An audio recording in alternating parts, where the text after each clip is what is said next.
Bom dia, menino. Bom dia, menina. Cheguei, Brasil. O Brasil que eu quero é esse. Todo domingo de manhã você aqui comigo no melhor conteúdo de seu domingo de manhã. Depois da missa, você sabe, o encontro marcado é aqui no Café com Zé.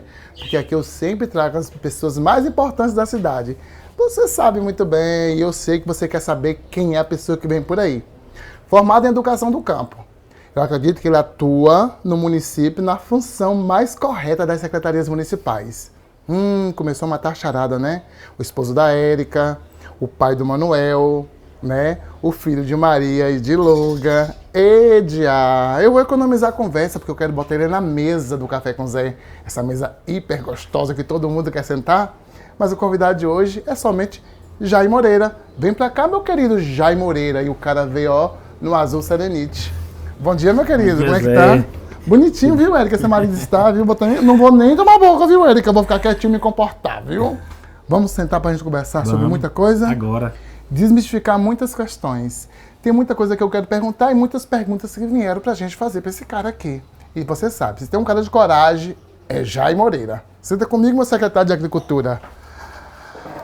Ai, Brasil, que eu quero. Gente, chama o povo que eu tô com o secretário de Agricultura aqui. Agora nós vamos bater um papo sobre governo. Vamos falar sobre governo, mas antes de chegar lá no governo, vamos falar sobre quem é, de onde veio e para onde vai Jai Moreira, que inclusive teve nome citado até para prefeito da cidade. É muito babado aqui hoje, viu, gente? Jai, primeiramente, obrigado por você ter vindo, viu, ao Café com Zé.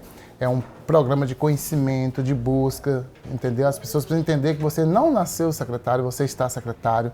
E essa é a grande diferença, né? Já peço desculpa pelo chute que as pessoas às vezes dão aí, achando que você está aí para resolver tudo. Não é sobre tudo, é sobre o que pode se resolver, viu? Então eu tenho muito prezo, muito carinho por você. Um molequezinho que estudou para estar onde está e graças a Deus tem feito um trabalho, sabe, impecável.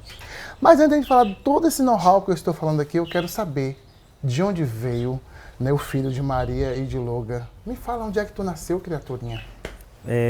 Zé, bom dia, meu querido. a todos e todas que estão acompanhando o Café com Zé. Primeiro, agradecer pelo convite, por esse espaço maravilhoso e esse programa que você realiza. Para a gente que é convidado, é uma honra muito grande, né? Eu nasci na comunidade Lagoa do Espinho, na região do Rio do Bezerro, município de Poções. Rio do Bezerro, tu é poçoense. Sou poçoense. Eu jurava que tu, redondinho assim, era cearense. Filho de Dona Maria e seu Loga. Lá em casa a casa é cheia, é 8, né? E meus outros 7 irmãos migraram para a cidade grande, para São Paulo. Alguns retornaram para outra cidade, mas hoje só permanece eu, minha mãe, meu pai e uma irmã aqui na cidade, né?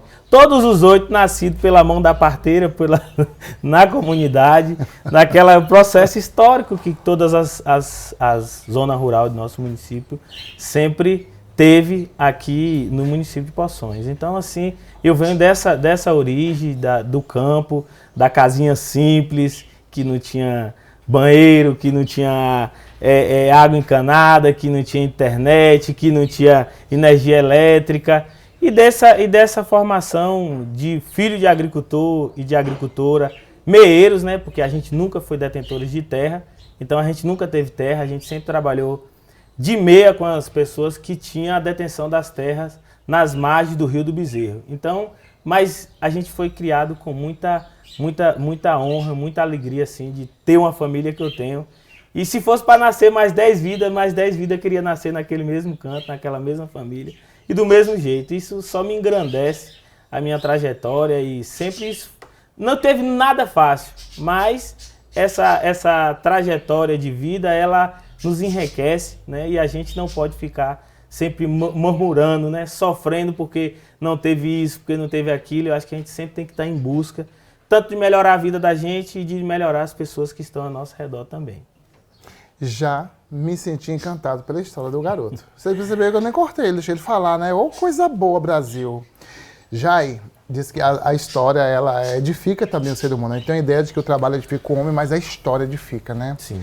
Quando você fala que você veio do campo, você trabalhou no campo, você também estudou para o campo, né? E eu queria saber, antes de você ter estudado para o campo, porque é bem diferente de você estar no campo, aprendendo no campo e estudar por campo. Mas você estudou em algumas escolas, que fez algumas amizades, criou algumas conexões de pessoas. Eu queria que você me contasse a história desse menininho que pulava, né, o quintal, a cerca, lá não tinha quintal não, pra pegar goiaba. Quem nunca fez isso? Eu já arranquei até manga no quintal do capeta, imagina, meu Deus. Vamos lá, meu amigo. Ô Zé, a gente teve uma trajetória histórica assim na vida muito boa, assim, de Sim. relações, de brincadeiras, de briga de menino, de tomar banho no Rio do Bezerro com água limpa ainda, né? E essa história a gente traz ela tão partes interessantes e partes que também teve muita dificuldade. No ano de 2000, eu estudei, a primeira escola foi na própria comunidade, Escola São Mateus, com a professora Vilma Figueiredo, que foi minha primeira professora da própria comunidade. Depois a gente veio para a cidade com essa mesma professora no ano de 2001. 2001 a gente foi para uma escola chamada Igreja Batista. No outro ano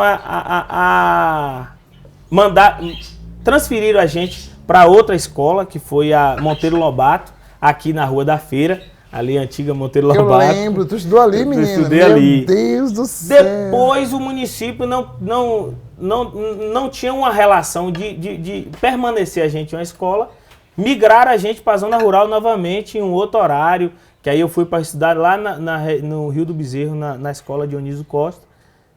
E aí, quando vai fazer a quinta série, né, que hoje é quinto ano, mas antes era quinta série, venho para o Senec. E aí é um lugar que eu vivi muitos momentos maravilhosos. Ali, assistindo algumas palestras de alguns políticos, na época Toninho, né, era político e despertou isso, que vocês podem também acessar esses espaços. No ano de 2007 a gente monta a primeira equipe de gincana e eu sou o coordenador dessa equipe, morando na zona rural. E a gente ganha a gincana. E os meninos da cidade não concordam com isso, porque a grande maioria da turma era do Vespertino. Aí uma pessoa da zona rural não podia ganhar a gincana. Aí a gente ganhou a gincana. E as meninas também das turmas que a gente participava eram um pessoal muito interagido da zona rural. E a gente começa a vivenciar isso, esse espaço de organização, de pensar a sociedade a partir dali, né? Então, como ele dizia na época, que o espaço era para todos e ainda é para todos, né? E todas que queiram. E você pegou essa fala de Toninho Cabeça... Toninho Bocão. Toninho Bocão. Bocão. Gente, eu já votei em Toninho Bocão, gente. Acredito de acho desse. E aí, resultado de Toninho... E essa frase de Toninho fez você acreditar que você poderia. Poderia, né? Então você escolheu educação do campo.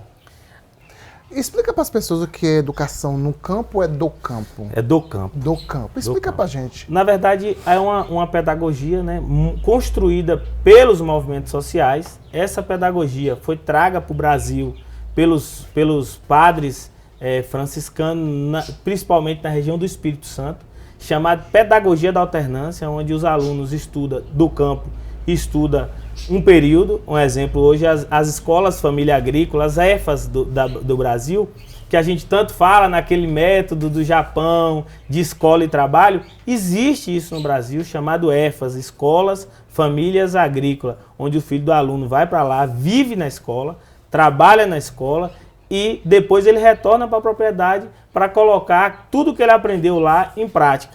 E lembrando que a gente fala de educação do campo, mas a gente não está aqui inserindo o filho do agricultor, o agricultor que estuda e que faz a educação do campo a ser agricultor.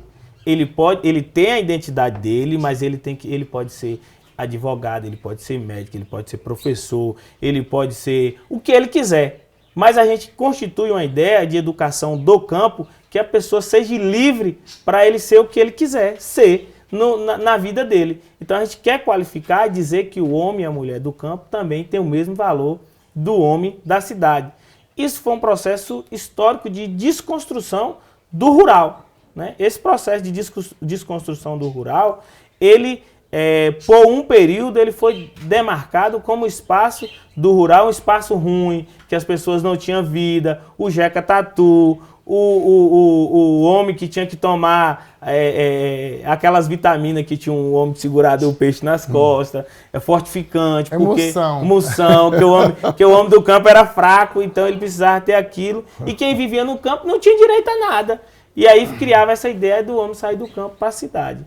Mas essa pedagogia, esse método de pensar o campo, a gente pensa em todas as esferas educacional e também na esfera produtiva, desde o grande produtor ao médio produtor, ao pequeno produtor, ele tem que ter direito a crédito, direito a políticas públicas, direito à aposentadoria, direito a tudo isso, porque na verdade a gente pensar uma sociedade sem pensar educação, sem pensar formação das pessoas, a gente não vai conseguir desenvolver ela nunca. Então a gente está num passo de autoconstrução todos os dias, né? Principalmente a gente que são militantes das causas sociais, sobretudo da causa social do campo.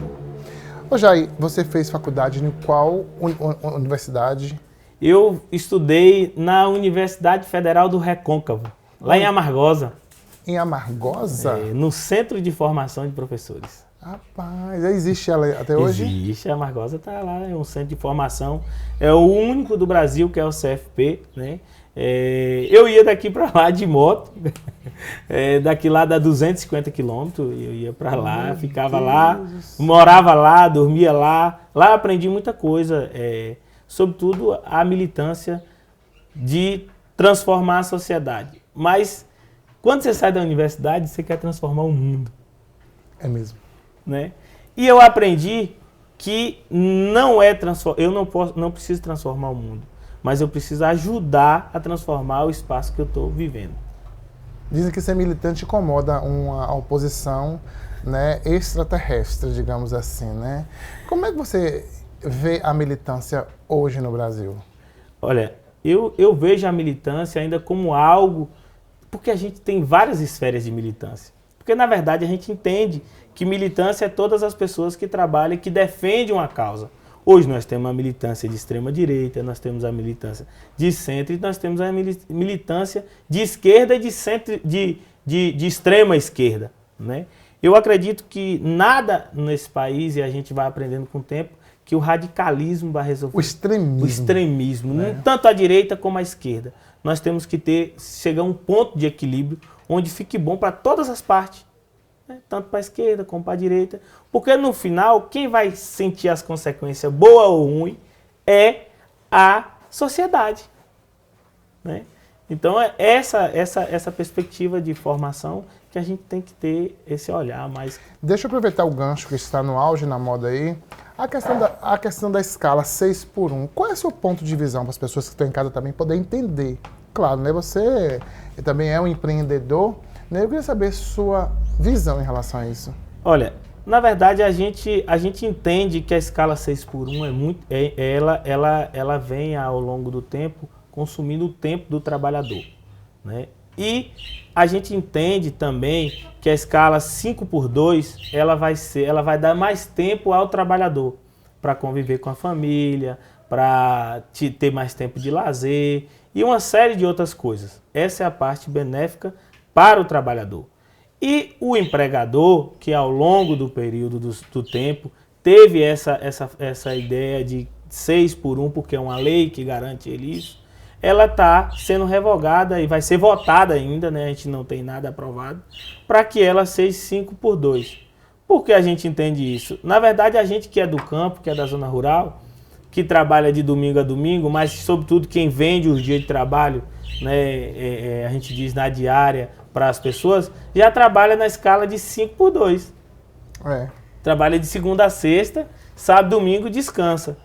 A gente entende que isso é importante para a sociedade, uma sociedade moderna, porque a gente tem uma sociedade tecnológica, né? A tendência futura é que essas horas de trabalho ela comece a cair mais e que a tecnologia substitua essa mão de obra, como tem substituído ao longo do tempo, desde o pós-modernismo e tal.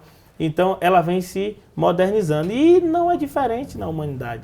Países de primeiro mundo já utilizam as escalas 5x2, mas a gente tem algumas pessoas que é contra, as outras é a favor. Eu sou a favor da escala 5x2. Né? Não é só pelo ato de militância, mas é pelo ato de quem já vendeu o dia de trabalho, pelo ato de quem já foi trabalhador. Então, assim, de quem já foi não, eu sou trabalhador até hoje, né? Mas pelo ato das pessoas que trabalham. Porque a parcela da sociedade já faz essa escala, assim. As pessoas que trabalham no serviço público, A maioria essa escala. E outras funções.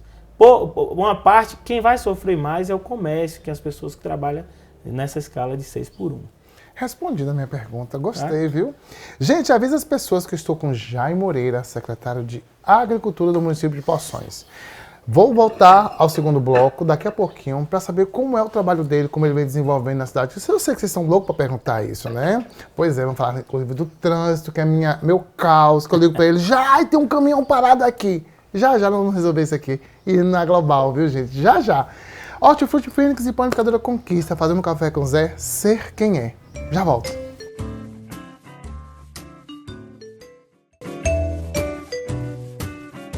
Oi, gente, estou de volta e deixa eu fazer um convite para você para terça-feira. Que tal? Vem comigo, Rede Global, olha, canal 20, convite está feito, já sabe o endereço, né? Pra gente assistir, sabe o quê? O Global News, sabe por quê, gente? Lá tem um programa, um resumo do Brasil e do mundo. E se eu te contar que Poções é o centro deste mundo, então já sabe. Se quiser saber sobre tudo no planeta, vá lá na Rede Global News, ou, meu amor, já sabe, viu? Global News é o nome do nosso jornal que passa 12:30. Não tem problema, é almoçando, é engolindo, ó, meu amor, e assistindo, tá? Já falei. Um beijo. Querido, eu já estive em pastas, claro, públicas e não é fácil. Não é fácil. Olha que eu fui por volta de 2001, 2002, lá no tempo. Eu não tinha nem sala, andava com a pasta na mão. E hoje a gente sabe que os recursos existem, entendeu? A internet chegou para facilitar muito a vida das pessoas, mas tem pessoas que não entendem as dificuldades existentes ainda, né? E a gente quer abrir um leque aqui para que a gente possa falar das facilidades e da dificuldade de ser quem você é como secretário de Agricultura. As pessoas precisam entender que você não está para resolver tudo, mas pode resolver tudo quando tem uma parcela de colaboração do governo e da sociedade de uma forma geral. Explica pra gente como é estar secretário de Agricultura. Zezinho, eu quando fui convidado no ano de 2020, no final de 2020, pós a eleição de Dona Nilda, de verdade, eu não esperava aquele convite de ser secretário de Agricultura, porque eu tinha feito no ano de 2018, no mandato de Edson Meira, o ex-vereador Edson, e eu ajudava ele no mandato dele, e eu estava na universidade ainda, e dentro dessa universidade apareceram os editais do Bahia Produtivo, e eu vinha escrevendo esses editais desde 2015, fui aperfeiçoando, e nesses editais a gente conseguiu aprovar quase 5 milhões de reais de projeto em Poções. 3 agroindústria, eu acho que 60 quintais produtivos. Eu na universidade, doido para aprender, e o povo doido, não tinha quem fazia o projeto, eu fiz e foi aprovado.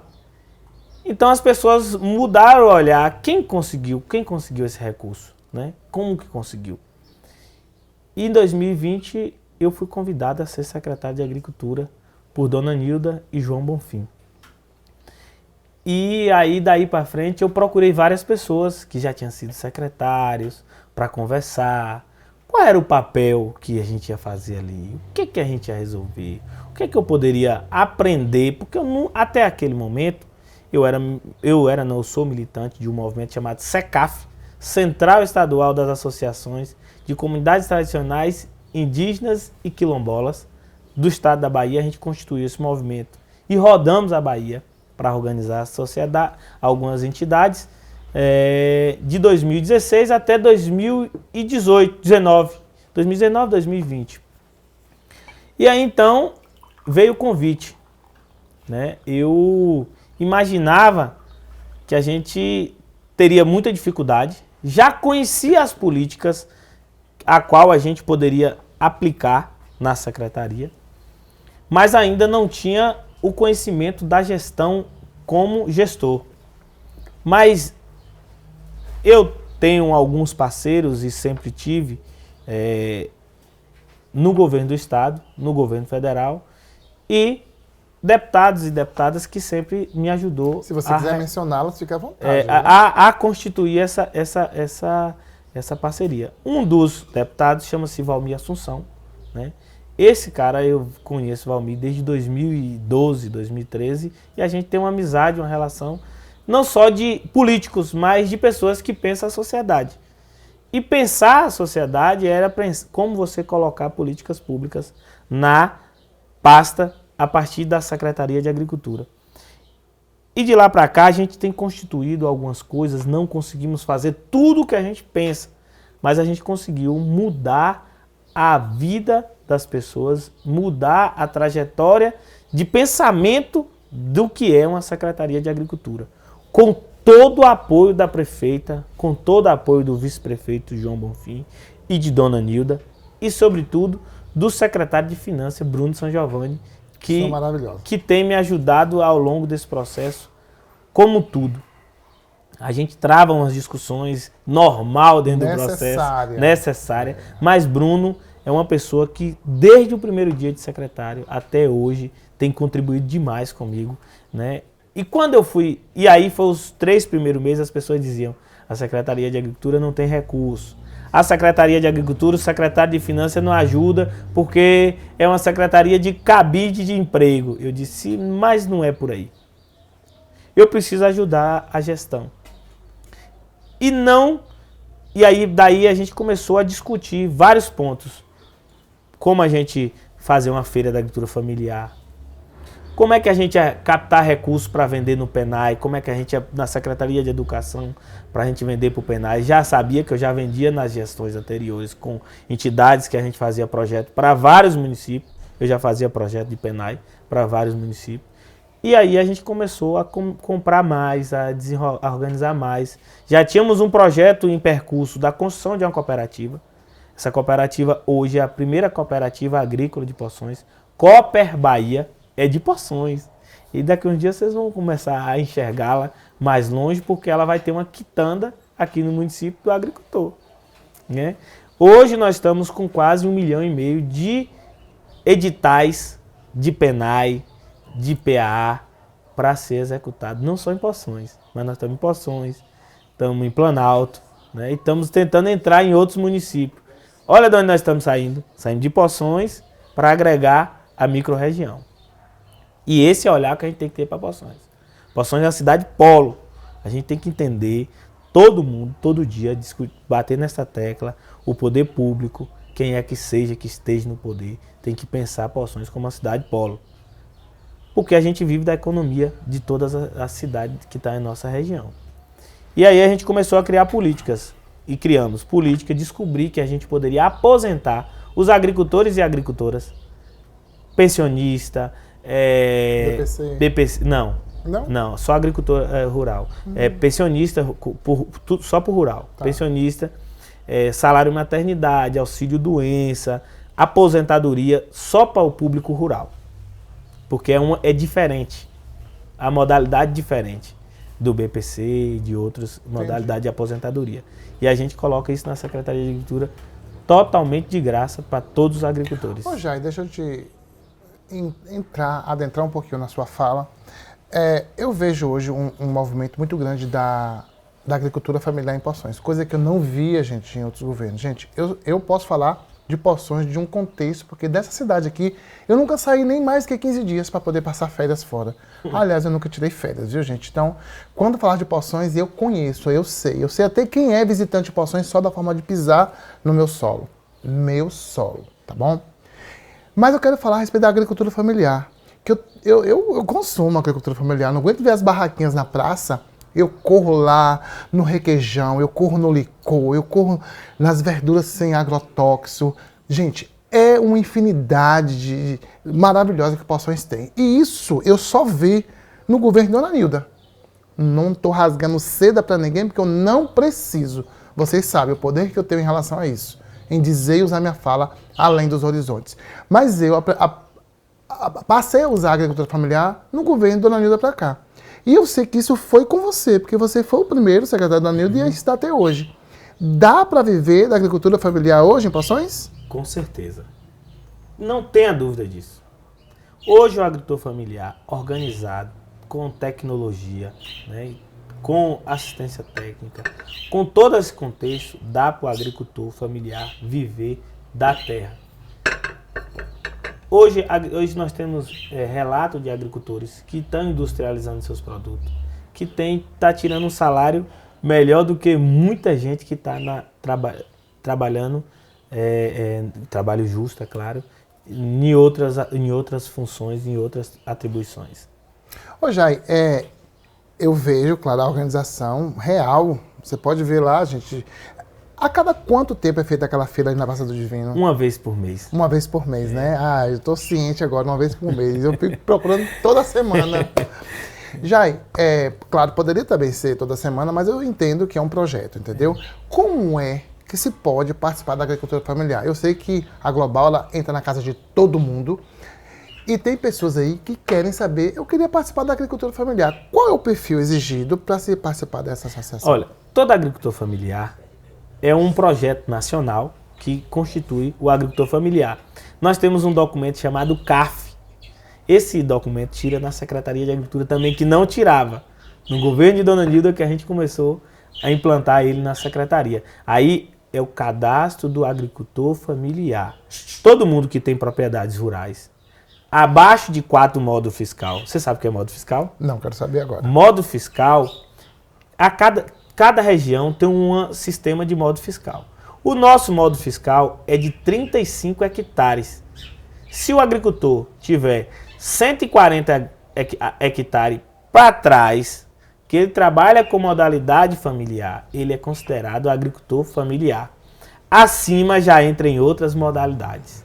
Entendi agora. Entendeu? Então, nosso município é 35 hectares em um modo fiscal. Já tem algum selo que certifica a sua área na agricultura? Tem um selo de agricultor familiar, que a gente está implantando esse selo nas 3 agroindústrias que a gente conseguiu pelo Bahia Produtivo.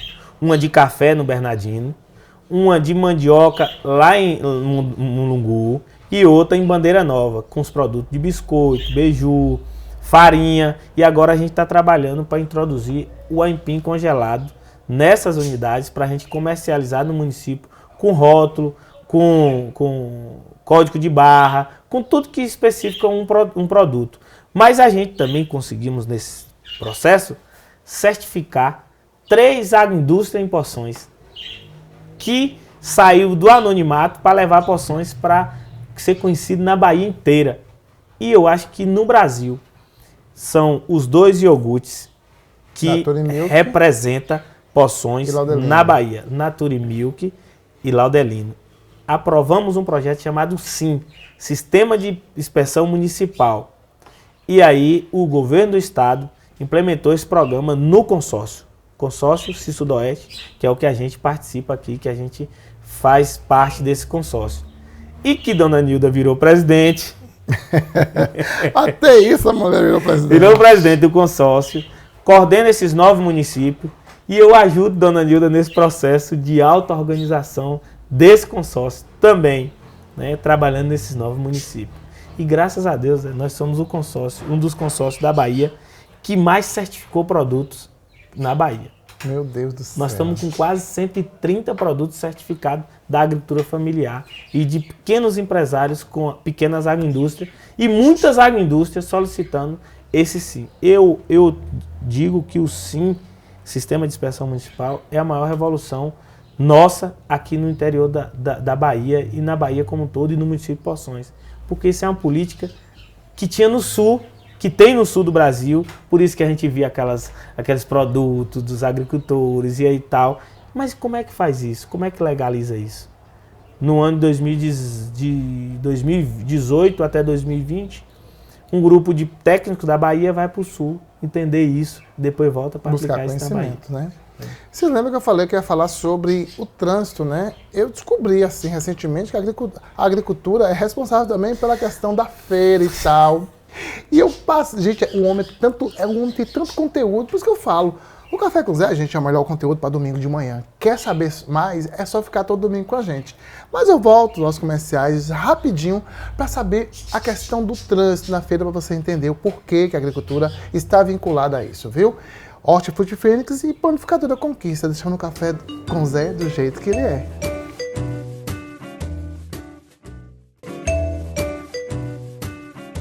Oi, gente, estou de volta e deixa eu falar com você que está aí preocupada com a economia do gás. Preocupa não, meu amor. Preocupa não, porque na Rede Global, se você é cliente, assinante, você tem direito a 12% no gás.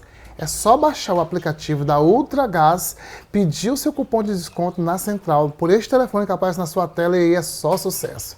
É sobre isso. O Brasil que eu quero é isso, meu amor. Desconto, vantagem. Então, vantagem hoje em dia, avisa para sua inimiga não lhe perturbar, que gás mais barato é só na Rede Global, tá bom? Um beijo e um cheiro. Secretário, vamos à minha polêmica, o trânsito, aqueles caminhões, Zezinho liga, Zezinho desliga, Zezinho liga de novo, o caminhão não deixa eu passar. A feira, a gente sabe que a feira hoje em dia é o caminho das Índias baiano. E a gente sabe que Poções é uma cidade feita na época que existiam os poços e pouca gente morando, né? E ela não se adaptou ao desenvolvimento de uma forma no geral. Né? A gente não tem mais os poços, mas a gente hoje tem uma silhueta de uma cidade que caminhões não conseguem fazer o giro e tal, enfim. E tem coisas que não dá para consertar mais. A gente não pode derrubar uma casa da esquina ou um prédio da esquina para poder criar acesso para um caminhão. Mas, tirando essa utopia minha aqui dos sonhos, eu queria saber de você, qual o real papel da Secretaria de Agricultura junto ao trânsito na feira. Eu queria que você colocasse isso para as pessoas entenderem. Zezinho, na verdade, a Secretaria de Agricultura é responsável pelo abastecimento e pela comercialização dos feirantes na feira. O trânsito, a gente se envolve porque é uma dificuldade não só para você, mas para mim, mas para todos de Poções que precisa de ter acesso àquele centro de comercialização. E a gente teve um processo a decorrer do tempo, porque Poções foi constituído para que os boxes das feiras, aqueles boxes que tem lá dentro, fosse acessado pelas pessoas. Tinha a parte que era só verdura, tinha uma parte que ainda é só carne e outras coisas. Mas, com o decorrer do tempo, todo mundo foi tendo carro, todo mundo foi tendo... E não fez trânsito, não fez estacionamento. Os donos do comércio, entre outras pessoas, também começaram a obter carros e motos e o meio de transporte. E aí todo mundo utiliza esses espaços que é dos consumidores. Sim. E aí as pessoas saíram de dentro da feira, de dentro dos boxes, e foram botar as barracas lá fora. Criou-se uma desorganização. Criou-se uma desorganização. Nós, agora no início desse novo mandato de Dona Nilda, no outro a gente já tentava fazer. Hoje não está 100%, mas deu uma melhoradinha, consegue passar as pessoas. Mas nós não temos guarda de trânsito, nós não temos fiscais de feira para atuar as pessoas. Nós temos barracas grandes demais, barracas pequenas, uma série de coisas. Então nós precisamos ainda organizar isso, né, em Poções e construir um projeto municipal, que a gente está em foco de fazer esse projeto. E nesses próximos anos captar esse recurso para a gente reformar nosso mercado e trazer as pessoas de volta para dentro, para aliviar o trânsito. É o único caminho. Não existe outro caminho para a gente fazer. Porque o desenvolvimento de Poções passa, sobretudo, pelo aquele meio de comércio, pelo aquele setor. Então aquele setor tem que ter um olhar muito especial pela gestão, que tem mudado algumas coisas, que tem feito algumas coisas, mas ainda não foi o suficiente para que a gente tenha um comércio. O comércio nosso é pujante. A gente vende, todo mundo vende de segunda a sábado em Poções. Todo mundo vende de segunda a sábado. E as pessoas que visitam a nossa cidade ficam encantadas com essa riqueza. Mas a gente, porque passou-se gestões e gestões, e eu acho que o mercado municipal de Poções tem mais de 40 anos de construído, e ele não foi pensado, né? Na época foi pensado para aquele público, mas hoje a gente tem um público totalmente diferente. Hoje nós temos comerciantes de bijuterias, de tecnologias e uma série de outras coisas lá dentro, né? E a gente tem sonhado com isso. É uma coisa que eu tenho pensado diariamente na secretaria, de organizar aquele mercadão. Porque a gente organizando o mercadão, a gente vai ter um meio de comercialização muito melhor do que nós temos hoje. Mais confortável para quem compra, para quem vende, que são os nossos micros e grandes empresários, nós temos ali dentro daquele meio da feira, né? Poções hoje tem uma capilaridade econômica que passa por ali, né? A gente tem grandes empresários, tem pequenos empresários e médios empresários. Quando a gente monta isso, o PIB daquilo ali representa um montante muito grande para o município. E é importante demais a gente cuidar daquilo ali. Eu queria muito que as pessoas parassem de comprar mais na Shopee, vou falar mesmo, viu? Mais na Shopee, mais na Amazon, mais no Mercado Livre, na Shein. E fosse lá comprar na feira para gerar emprego e renda. Porque, a loja fechou, você não está desempregado, mas se você está proporcionando isso também, você tem que lembrar que quando você passa a comprar muito na rede, meu amor, o presencial vai se fechando. Tô certo, Jair? Tá certo, é isso mesmo. Então é sobre isso. E eu tenho certeza que aquele setor de roupas e confecções, que eu vou ter de fazer um pedido aqui, claro, eu sei que já tem uma proposta de trocar aquele telhado de Eternite, né? Aquilo é quente já. Eu vou ali em Daltinho, eu vou ali na Relojoaria Nascimento, eu ando ali por dentro. E todo mundo me cobra. Eu só cobro tu porque o povo me cobra. O povo acha que eu sou a prefeita Dona Nilda, meu amor, entendeu? Então, resultado. Eu queria que futuramente, né, acho que o nosso espaço aqui é um pouco curto para a gente poder abranger tanta coisa que realmente você tem visão. Mas existe uma proposta de mudança, principalmente daquele telhado ali em torno do Mercadão? Olha, a gente vai construir um projeto agora, né, do Mercadão. A gente tem que construir esse projeto para a gente ter porque não adianta hoje a gente chegar lá e trocar aquele telhado. Porque não é só o calor. Na época da chuva, eu fico com o coração na mão, porque eu vejo as pessoas ali perdendo seus produtos, molhando. Isso dói na gente, porque a gente sabe da dificuldade das pessoas para comprar, para comercializar. Aí a gente troca uma telha, troca a outra. Aí, como diz o ditado, a gente fica enxugando gelo. O que nós temos que fazer de verdade é construir um projeto, saber quanto é cada coisa e escolher uma meta. Ó, durante 5 anos nós vamos resolver isso aqui. Durante X anos nós vamos resolver isso aqui.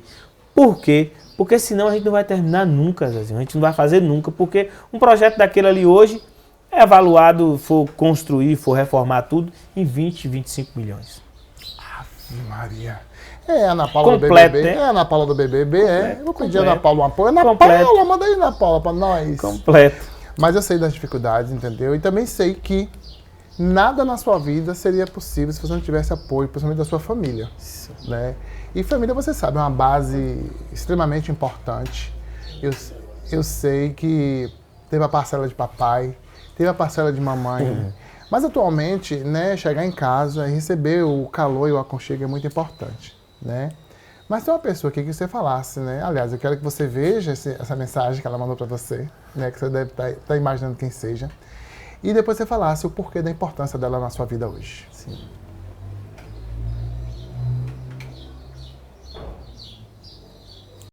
Jaimilson, como profissional, é muito dedicado, admiro como ele conduz e coordena os trabalhos. Por ser agricultor, então ele compreende, tem conhecimento da vida do agricultor e da agricultura. Como pai, como marido, é uma convivência saudável, de muita troca, de muita compreensão e de carinho. Você é assim mesmo? Chega a ficar fofo. A Érica é uma pessoa muito especial em minha vida, assim, sabe?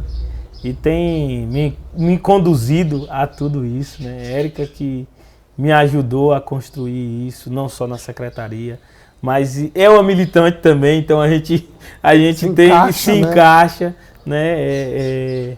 Érica, na verdade, que é a âncora desse processo, que sustenta isso. Você acredita que do lado de um homem tem que ter uma grande mulher? Do lado. Né? Nem na frente, nem atrás. Do lado. Junto, construindo juntos. Para que a gente possa fazer uma sociedade mais justa, que a gente acredita. Justa. E a gente acredita no futuro, né? Então, quando a gente fala assim, construir uma sociedade mais justa, a gente pensa no futuro. E o futuro do Brasil estão nas nossas crianças. E já tem criança militando por aí, falando como gente grande. Ô papai, eu te amo, mas você é maravilhoso e também eu gosto de fazer pra você que gosto que você leva eu pra roça, leva eu pra passear. Aí, e também você leva eu ir pra cavalgada. Você é maravilhoso e eu te amo muito, muito, muito. Emanuel é transformador, transforma a vida da gente, o filho, né? Então a gente é uma outra pessoa.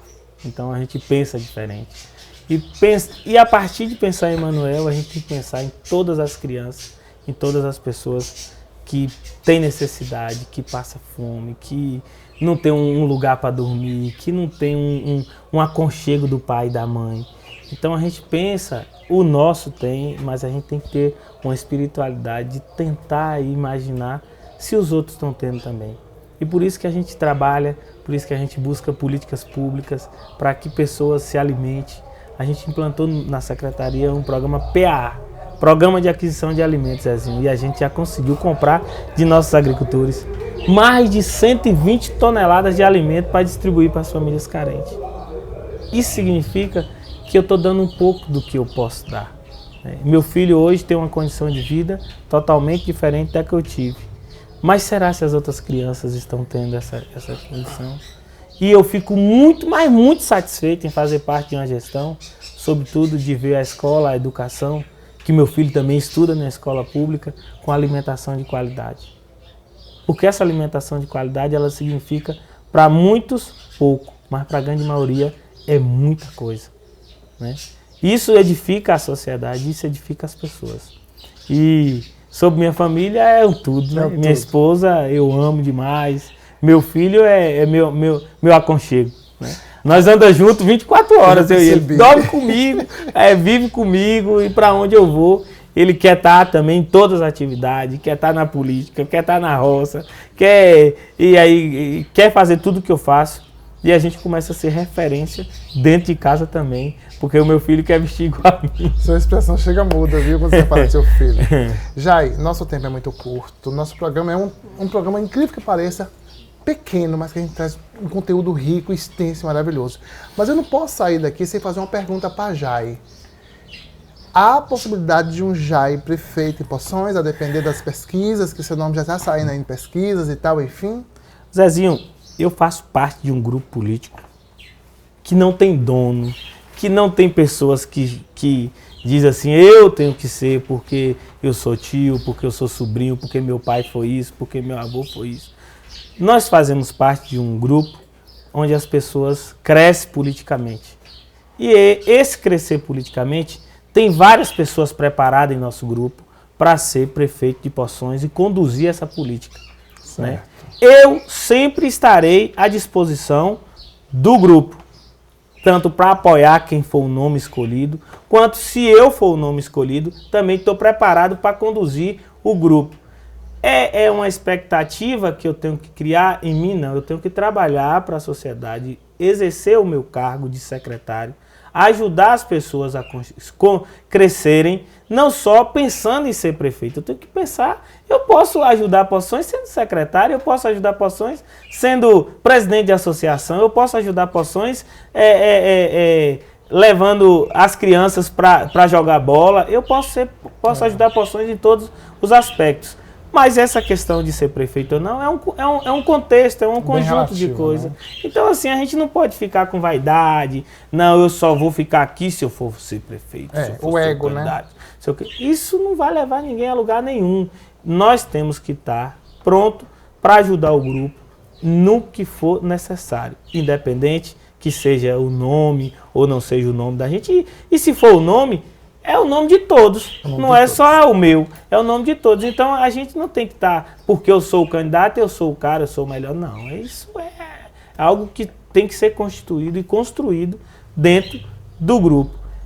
Hoje nós temos vários nomes colocados para ser candidato do grupo de Dona Nilda, né? Isso é natural? Normal. Eu acho que é muito cedo. Dona Nilda tem muita coisa para contribuir ainda com Poções, Doutor Otto, Bonfim, todo mundo. Então, bora deixar as coisas acontecer naturalmente, né?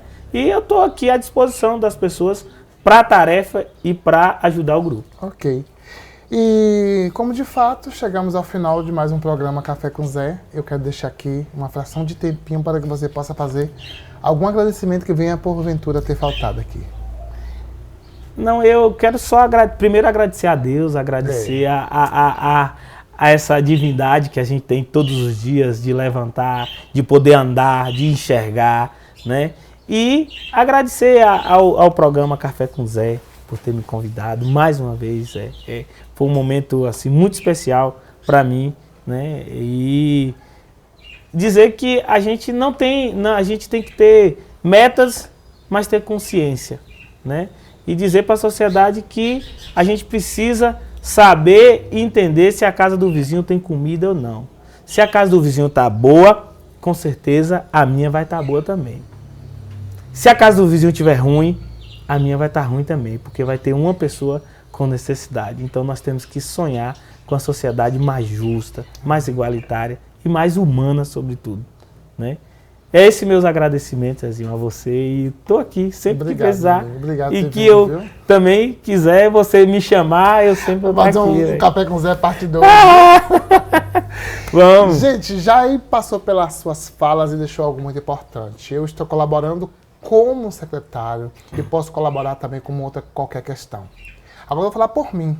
Você sabia que eu colaboro com porções como eleitor? Pois é. Você que está sentado aí, você pode ter uma parcela grande de contribuição na administração. Colabore, votando consciente, votando com presteza, ajudando, informando, cheio de menos muvuca e mais objeção. Eu acho que o bom é dialogar e sentar e resolver as questões. Eu faço isso. Tenta fazer também para você ver a diferença, como o diálogo muda o mundo. Boa semana e eu te vejo domingo que vem aqui no Café com Zé.